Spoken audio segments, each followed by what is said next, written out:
Hello everyone, my name is C.S. Shubhi Agarwal and today I'll be discussing conduct of an audit in accordance with essays, complying with essay relevant to audit. Auditors shall comply with the essays relevant to the audit, relevant when essay is in effect and circumstances addressed by the essay exist.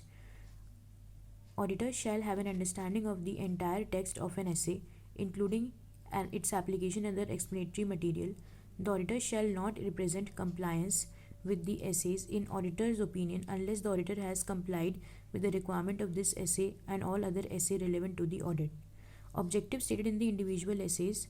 To achieve overall objective, auditors shall use objectives stated in relevant essays and in planning and performing the audit having regard to the interrelationships among essays to determine whether any audit procedures in addition to those required by essay are necessary in pursuance of objectives objectives stated in the essay and evaluate whether SAE has been obtained.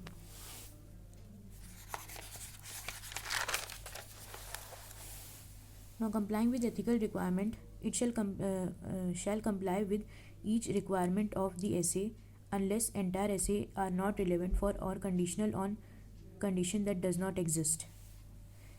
And in exceptional circumstances, the auditor may judge it necessary to judge it necessary to depart from the relevant requirement in an essay. Auditor shall perform alternative audit procedures. Failure to achieve an objective. If an objective in a relevant essay cannot be achieved, auditor evaluate whether this prevents from achieving the overall objectives of the auditor. If yes, then modify or withdraw and the requirements for this is given in the documentation, that is essay 230.